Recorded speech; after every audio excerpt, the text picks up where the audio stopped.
청취자 여러분 안녕하십니까. 전혀 다른 세상을 꿈꾸는 2013 꼴통경제 진행자 한국진보연대 정책국장 한선범입니다. 우리사회연구소 연구원 백남주입니다. 네, 꼴통경제 2013년 10번째 시간입니다. 벌써 5월이 됐군요. 네, 이번 주에는 먼저 최근 나온 미국의 1분기 성장률에 대해서 살펴보고요. 다음으로 이 개성공단의 폐쇄기 문제에 대해서 알아보겠습니다. 네, 최근 경기 둔화에 대한 우려들이 커지고 있는 분위기입니다. 미국 경제가 이 주택시장 등을 중심으로 회복 기대감이 계속 커졌었는데요. 최근에는 좀 이런 낙관론들이 힘을 잃어가는 분위기입니다. 이번 시간에는 미국의 성장률에 대해 살펴보고요. 또 추가해서 이 유럽의 경기 부양 움직임에 대해서도 간략히 알아보겠습니다. 백남주 연구원, 미국의 1분기 성장률이 발표가 됐죠. 네, 이 미국 1분기 성장률 속보치가 발표가 되었는데요. 2.5%로 나왔습니다. 네, 2.5%다. 이러면은 이 경제 위기 이전과 봤을 때는 만족할 만하다 이러진 아니지만 그래도 괜찮다 이렇게 볼 수도 있는 수치가 그렇게 보여지는데요. 네, 물론 그렇게 볼 수 있을 겁니다. 작년 4분기 성장률이 0.4%였던 것에 비하면 크게 개선된 수치이기도 하고요. 미국 경제에서 가장 큰 비중을 차지하고 있는 이 민간 소비 지출도 3.2%가 증가를 했습니다. 작년 4분기가 이 민간 소비 지출이 1.8% 증가를 했는데요. 이것에 비해서도 크게 개선되었다라고 볼 수 있을 거고요. 네, 하지만 이를 가지고 단순히 미국 경제가 회복세다라고 이렇게 평가할 수는 없다고 보여집니다. 우선 좀 지적해야 될 게요. 미국은 성장률 같은 이 지표를 발표할 때 전분기 대비 연율 형식으로 이렇게 발표를 합니다. 네. 보통 이 경제신문 기사들 같은 걸 보시면요. 이 전기 대비 몇 퍼센트, 전년 동기 대비 몇 퍼센트 이런 식의 수치들이 나오는데요. 미국 같은 경우는 전기 대비 연율 형식을 사용한다라는 겁니다. 쉽게 말해서 전기 대비로 이 성장하는 속도로 1년간 성장했을 때를 환산해서 수치를 발표한다라는 겁니다. 그래서 전년 동기 대비와는 이제 다른 개념이라는 것을 유의하시면 될 것 같은데요. 약간 다르네요. 예. 그래서 1분기에 2.5% 성장을 했다라고 하는 숫자도요. 작년 4분기에 대비해서 성장률을 연율로 환산해서 나온 수치입니다. 그래서 이제 작년 전분기 대비해서 0.6% 정도 성장을 했다 경제가. 그럼 이걸 연율로 환산을 해보면 곱하기 4를 해야 되는 거니까 한 2.4% 성장을 했다 이런 식으로 이제 나오게 되는 겁니다. 그런데 이제 미국 같은 경우에 작년 4분기에 미국 경제가 상당히 침체를 겪으면서 0.4% 성장하는데 머물렀습니다. 그래서 저조했던 4분기를 기준으로 이번 성장률을 계산을 하면 소위 이제 기저효과 탓으로 수치가 높게 나오는 측면이 존재를 한다라고 하는 겁니다. 그래서 이제 전년 동기 대비, 그러니까 2012년 1분기와 지금 1분기를, 올해 1분기를 비교를 해보면 미국 경제가 1.8% 성장하는데 그쳤다 이렇게 나타나고 있습니다. 네, 전분기가 워낙 부진했기 때문에 올해 그거를 연율로 계산한 수치가 좀 크게 나왔고 실제로는 그다지 이제 기존의 성장률, 지지부진한 성장률 그 수준인 것 같다라는 말씀이셨는데요. 네, 맞습니다. 예, 이번 1분기부터 이제 한편으로 이 정부 지출 자동 삭감 조치인 이 시퀘스터의 영향이 나타나게 돼 있었는데요. 어떻습니까? 네, 이 시퀘스터의 영향으로 정부 지출이요. 1분기 중에 4.1%나 감소를 했습니다. 이 2012년 말에 7% 감소한 데 이어서 감소세를 지속하고 있는 거고요. 특히 이제 국방비 지출 같은 경우에는 2012년 4분기에 21.1% 감소한 데 이어서요. 올해 1분기에도 11.5%나 감소를 했습니다. 문제는 시퀘스터의 영향이 향후 더 크게 나타날 것이라는 점인데요. 시퀘스터가 공식적으로 발효된 것이 3월 1일이었습니다. 그래서 1분기 성장률 수치에서는 이 3월 한 달만 반영이 되어 있는 거죠. 그래서 2분기, 3분기로 넘어갈수록 시퀘스터의 영향은 더욱 커질 수밖에 없을 것으로 봐집니다. 그래서 이 뉴욕타임즈 같은 경우에는요, 미국의 1분기 성장률이 2.5%는 현 상황에서 미국 경제가 이룰 수 있는 최고치다, 이런 식으로 지적을 하기도 했고요. 네. 이 앞에서는 그리고 이제 미국 경제 가장 큰 부분을 차지하는 소비 부분이 많이 늘어났다 이렇게 말씀을 하셨는데 이 부분은 좀 어떻게 평가를 해야 된다 이렇게 보십니까? 예, 뭐 참고로 미국 경제의 구성은요. 우리는 뭐 수출로 먹고 사는 나라다 이런 보통 말을 많이 하지 않습니까? 미국 경제는 이제 거대한 소비 시장으로 경제가 운영되는 구조인데요. 그래서 이게 민간 소비 지출이 얼마만큼 늘어나는지가 상당히 중요한 이제 미국 경제를 판단하는 데 있어서의 핵심적 지표다 이렇게 보시면 될 것 같습니다. 그런데 이제 앞서 말씀드렸던 것처럼 민간 소비 지출이 이제 3.2%가 증가를 했다 이렇게 말씀을 드렸지 않습니까? 근데 이걸 가지고 뭐 제 생각에는 경기 회복이다 이렇게 평가하기는 어렵지 않나 이렇게 봐집니다. 이전에 이제 작년 말에 이제 감세 혜택이 종료가 되면서 그래서 고소득자 같은 경우에는 세금 부담이 올해부터 이렇게 크게 많이 늘어나는 이런 현상들이 나타날 것으로 예정이 되어 있었습니다. 그렇죠. 예.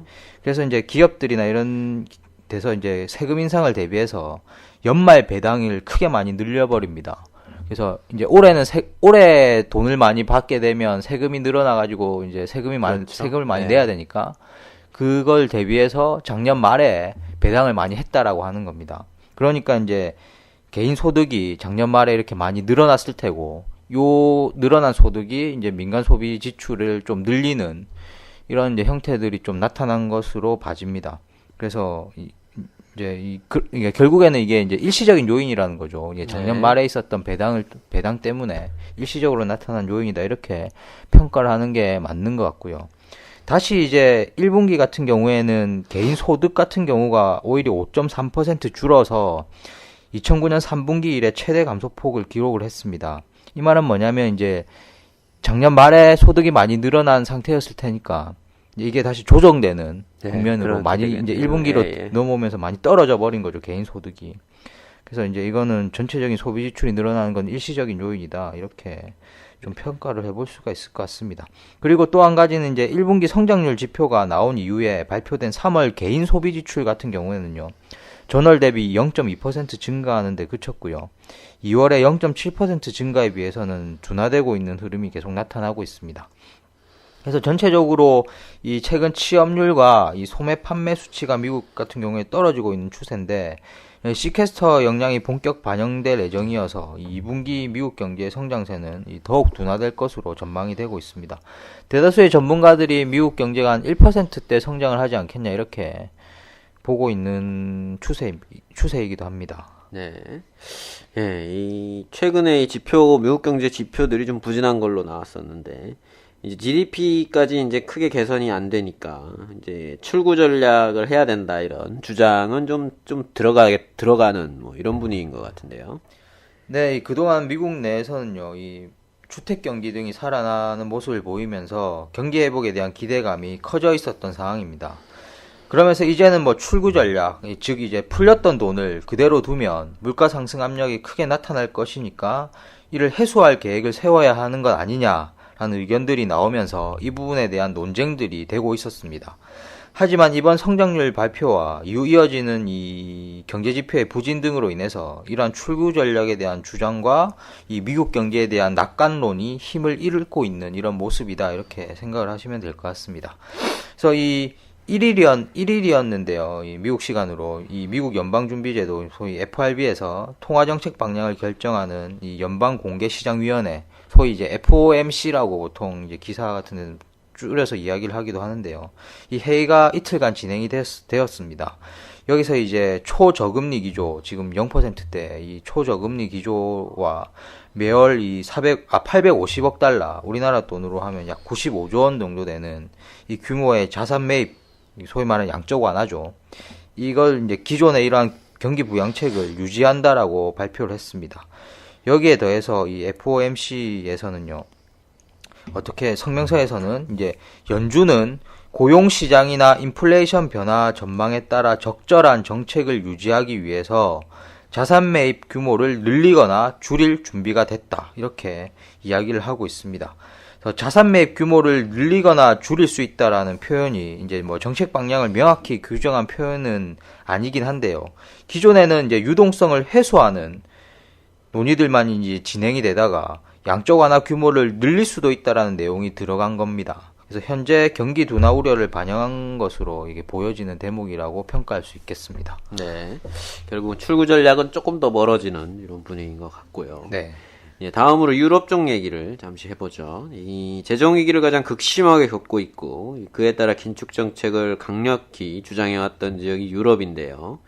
이 최근 들어서 좀 경기 부양으로 선회하려는 움직임이 나오고 있는 것 같습니다. 네, 우선 이제 2일이었죠. 이게 유럽 현지 시간으로 유럽 중앙은행에서 금융통화정책회의를 열고 이 유로존 기준금리를 현행 이제 0.75%로 되어 있는데요. 이거를 0.5%로 이제 0.25%포인트 낮추기로 이렇게 결정을 했습니다. 이로써 이제 유로존 기준금리는요, 출범 이래로 최저치를 경신을 한 상황이고요. 유로존에서 금리 인하가 실시된 게 지난해 이제 7월 이후에 10개월 만의 일입니다.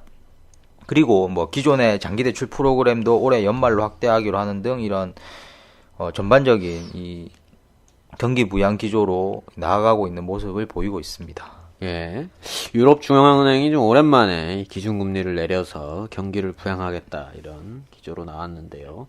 유럽 지역의 주요 인사들도 최근 들어서 좀 경기 부양으로 이 정책 이동 문제에 대해서 계속 언급을 하고 있는 것 같습니다. 네, 조제 마누엘 바우주 EU 집행위원장 같은 경우에는 어떻게 이야기를 했냐면, 유럽에서 전면적인 경제 개혁과 급격한 적자 감축이 필요하며 긴축 정책이 근본적으로 옳다고 믿고 있다. 이건 뭐 기존의 입장이었죠. 이런 발언은.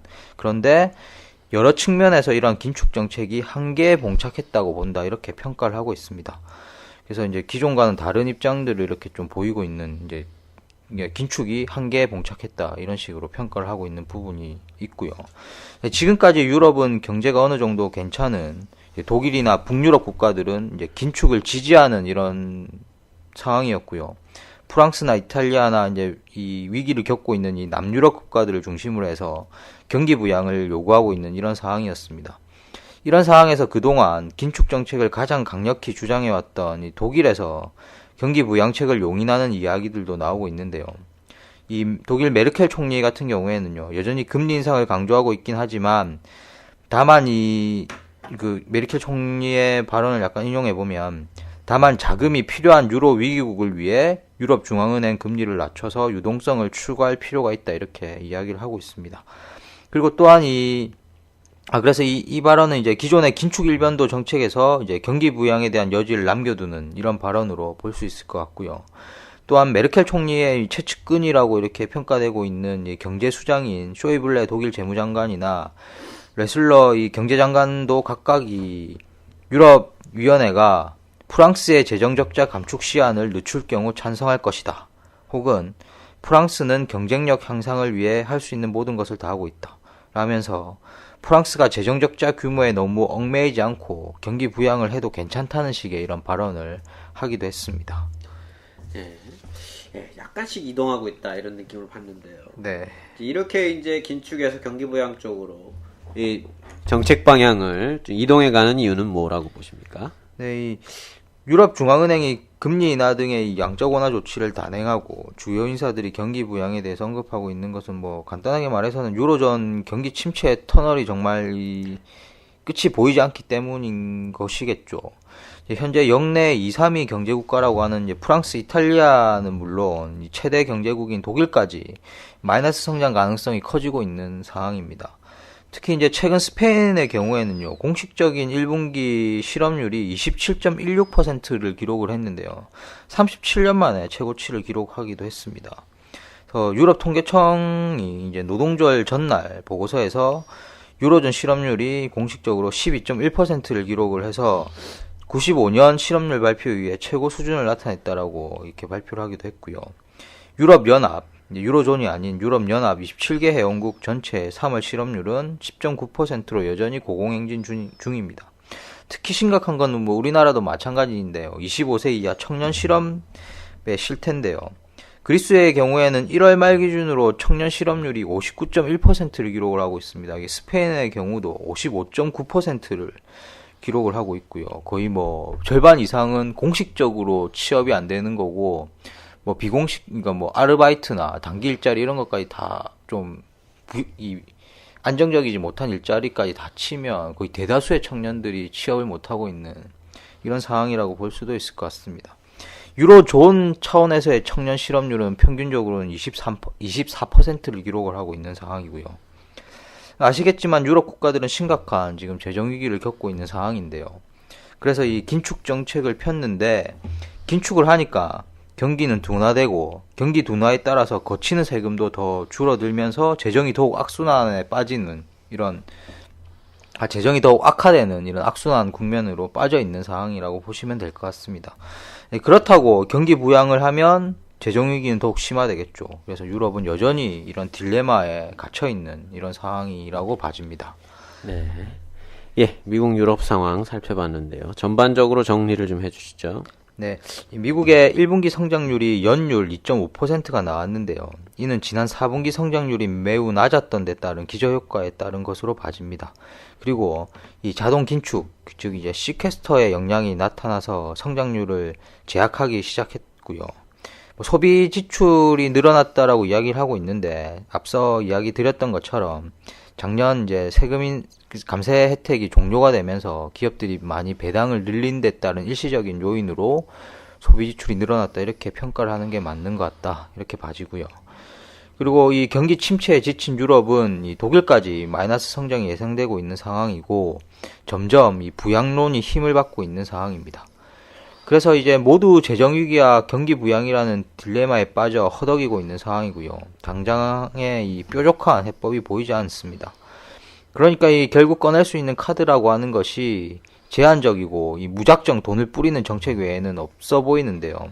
그마저도 효과가 제한적인 상황이고 그 돈이 이제 신흥 개도국 쪽으로 흘러서 이 통화가치 상승을 유발해서 통화전쟁을 촉발하는 이런 통화전쟁의 가능성이 커지고 있는 이런 상황이다라고 봐집니다.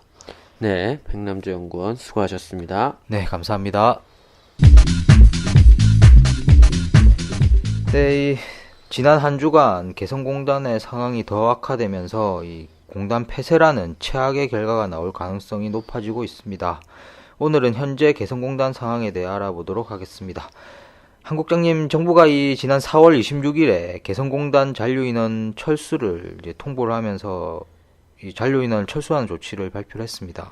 예, 그렇습니다. 정부는 25일 북한의 개성공단 관련한 실무회담을 제안을 하고 다음 날인 26일 오전까지 응답하지 않으면 중대 조치를 취하겠다라고 발표를 했었습니다. 그리고 북한이 이를 거부하자 이 잔류인원 철수 조치를 취한 겁니다. 이 초기에 상당히 강력히 반발하던 이 개성공단 입주기업 협의회는 결국 정부 조치를 수용을 해서 대부분의 인원을 철수시켰고 현재 7명이 잔류해서 이 미수금이나 자재 반출과 관련한 마무리 작업을 진행하고 있는 상황입니다. 네, 근데 이 저만 그런 건지 모르겠지만 이 정부의 조치가 좀 갑작스럽다는 느낌을 받게 되는데요. 이번 조치를 어떻게 봐야 하는 건가요? 예, 갑작스러운 조치라고 봐야 되겠죠. 예. 좀 예상 안 하던 일이죠. 정부가 이제 북한이 회담을 거부했고 이 식자재와 의료 지원 등 최소한의 인도적 조치조차 가로막고 있기 때문이다 이렇게 설명을 했는데요. 회담을 제의하면서 이 말미를 하루밖에 주지 않은 점 그리고 현대 공단 내에 현재 이 식량이 부족하거나 의료 지원이 필요한 상황이 아니라는 점 이런 것들을 감안을 하면 그다지 납득이 안 가는 해명이다 이렇게 볼 수가 있겠습니다. 네, 저도 이 급작스러운 조치라고 봐지는데요. 이 북한이 강경하게 나온 요인 중 하나가 한미연합 독수리 훈련이었는데 이게 이 4월 30일까지였거든요. 네, 그렇습니다. 정부가 정말 대화를 하려고 했다면 좀 훈련이 끝나길 기다렸다가 제의를 하던지 아니면 훈련 이후까지 좀 말미를 주던지 했어야 실현 가능성이 생기지 않았을까 하는 이런 생각이 듭니다. 그리고 이 북한이 대화를 거부하자 잔류인원을 철수하는 조치를 취했는데 이건 매우 좀 심각한 조치라고 보여지거든요. 예, 그렇습니다. 개성공단의 잔류인원이라는 게 이 공장 설비와 원부 자재를 이렇게 유지 관리하는 최소한의 인력이거든요. 네. 일종의 경비 직업 이런 경비직 이런 겁니다. 근데 이것까지 철수를 시킨 거니까 이거는 사실상 거기에 있는 개성에 있는 공장 설비와 원부 자재들을 포기한다는 의미가 있고 사실상 공단 폐쇄로 가는 수순이거든요. 이런 걸로 보면 이제 사실상 박근혜 정부가 이 손해를 감수하고서라도 개성공단을 폐쇄하겠다 이런 방침을 좀 굳힌 거 아니냐 이런 좀 그런 생각이 듭니다. 네, 이 개성공단을 폐쇄한다. 이 좀 상당히 상상하기 어려운 일인데요. 그렇게 좀 막 나가던 이명박 정부에서도 개성공단은 폐쇄하지 못했었는데 겉으로 보면 뭐 좀 조용한 박근혜 정부가 실제로는 더 막 나가는 게 아닌가 하는 생각이 드는군요. 이 금강산 관광은 이 금강산이 사라지거나 써서 이 다른 게 아니지만 개성공단의 공장 설비는 뭐 오랜 기간 놀리게 되면 나중에 못 쓰게 되는 거 아니겠습니까? 그렇죠. 그래서 이 123개 기업이 있다라고 하는데 이 최대 10조 원에 달하는 손실을 볼 거라고 이 기업들은 예측을 하고 있는데요. 이 경제 위기 상황에서 그렇게 포기해도 되는 건지 이런 경제적 이익을 솔직히 이해가 잘 되지 않습니다. 예, 그렇습니다. 이번 조치는 경제적 이익을 따지기보다는 이 반북 이데올로기에 기반한 조치, 그러니까 긴장 상황이 지속이 되면서 이 기회를 틈타 이 수구 세력들이 눈엣 가시 같았던 개성공단을 없애려고 시도하는 걸로 보입니다. 실제 이전부터 미국이나 우리나라의 수구 세력들은 이제 개성공단이 북한을 변화시키지 못한 채 북한의 외화벌이 창구만 되고 있다 이러면서 비난을 해왔었죠. 그런데 이 개성공단을 꼭 이 퍼주기라고 볼 필요는 없지 않겠습니까? 이 우리나라 기업들도 상당히 이득을 보고 있는 걸로 알고 있고요. 그렇습니다. 이 수구 세력들은 마치 개성공단이 이제 북한에만 좋은 것처럼 이야기를 하는데 이거는 뭐 명백한 왜곡입니다. 저희가 작년 25회차 방송에 이 개성공단의 이모저모에 관해 다뤘었는데요. 이 개성공단은 남북 간의 경제력 격차를 활용한 상생 모델이라고 말씀을 드렸었습니다. 그런 예를 들어드렸었는데요. 한쪽만을 위한 게 아닌 거죠. 구체적으로 우리 쪽 기업들 입장에서도 개성공단은 크긴 이익입니다. 우선 임금이 중국의 절반 수준이고요. 말이 통하니까 생산성이 당연히 훨씬 높겠죠. 그리고 기업 소득세도 낮고 토지 가격이나 사용료도 더 낮고 물류 비용도 더 저렴합니다. 그래서 이 말은 이 국내에서 쓰는 이 중국산 상품들 중에 농산물은 좀 어렵더라도 공산품 정도는 개성 기업들의 상품이 더 경쟁력이 있다는 얘기거든요. 네. 굳이 이제 낯설고 말 안 통하는 해외에 나가서 이 중소기업인들이 공장을 지을 필요 없이 개성에다 지으면 더 좋은 거죠. 네, 계속 이 누구를 자꾸 변화시키려고 애쓰기보다는 남북이 서로를 좀 인정하면서 협력해서 이 남도 잘 되고 북도 잘 되면 좋은 거 아니겠습니까? 예, 그렇습니다. 이 개성공단이 잘 되는 거는 뭐 누구나 바라는 것이죠. 너무나 당연한 것이기 때문에 함부로 못했었는데, 그거를 폐쇄하자고 주장을 하는 거는 이제 우리 민족 구성원이라면 좀 하지 말아야 될 굉장히 반민족적인 주장이 아니겠습니까? 네. 그렇기 때문에 이제 함부로 못하다가 이제 때를 봐서 이제 이렇게 하는 게 본색을 드러내는 거 아닌가 이런 생각이 드는데. 실제로 지난 10일에 이 월스트리트 저널, 그러니까 월가의 이해를 대변하는 유명한 신문이죠. 월스트리트 저널이 사설을 통해서 개성공단 폐쇄를 주장을 했었습니다. 네. 이 미국의 입장에서야 남북이 협력해서 개성공단이 잘 되고 평화가 오면 미군 주둔 명분이 떨어지고 개입력이 약화되니까 싫어하고 반대하는 거겠죠. 근데 우리 민족의 입장에서는 그렇지는 않죠. 우리 민족 입장에서는 이제 그렇지는 않은데. 이 박근혜 정부가 이 자신들이 이 미국의 이익이 아니라 이 우리나라의 이익을 대표해야 한다라는 점을 좀 잊고 있는 거 아닌가. 네. 그런 부분을 좀 다시 각성해야 되지 않는가 이렇게 생각이 됩니다. 네, 근데 이제 이 월스트리트 저널 정도면 세계적으로 상당히 영향력이 높은 신문인데요. 그들이 개성공단을 폐쇄하려고 하니까 솔직히 좀 이 충격이긴 합니다. 다시 좀 실체를 좀 깨닫게 됐다 이렇게 해야. 그러니까 좀 제 개인적으로는 좀 실체를 다시 한번 느낄 수 있는 이런 계기였던 것 같습니다. 네, 뭐 더 유명한 뉴욕 타임즈는 13일에 이 더 늦기 전에 북한을 폭격하라는 제목의 이 제레미 술이라는 이 교수의 기명 칼럼을 실었습니다. 그래서 기가 막힌 일이죠. 이 뉴욕 타임즈나 이제 월스트리트 저널이면 우리나라의 정관계나 재계 학계 인사들이 거의 살펴보는 신문들이고. 네. 국민들이 이제 스터디 그룹을 짜서 영어 공부하는 교재들인데, 이 불매운동이라도 해야 되는 거 아닌가, 이런 생각이 들고요.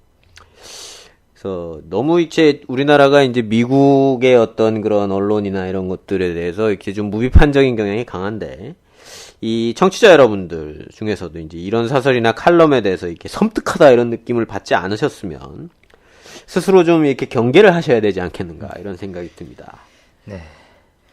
네, 북한의 위성 발사에 대한 이 유엔의 대북 제재, 이에 반발한 북한의 뭐 핵실험과 추가 제재, 그리고 북한 점령 훈련이라고 할 수 있는 이 키 리졸브 독수리 훈련과 그에 따른 이제 북한의 대응, 군사 훈련 등으로 이 한반도의 긴장이 계속 높아지고 있는 상황이었는데요. 결국 이제 이 개성공단을 폐쇄 직전 상황까지 몰아가고 있습니다. 안 그래도 어려운 이 경제 상황에서 소중한 민족의 자산이 사라지지 않도록 모두가 노력해야 할 것 같습니다. 한 국장님 수고하셨습니다. 네, 감사합니다. 네, 이상으로 2013 꼴통경제 10번째 시간을 마치도록 하겠습니다. 청취자 여러분, 다음 주에 뵙도록 하겠습니다. 안녕히 계십시오. 안녕히 계십시오.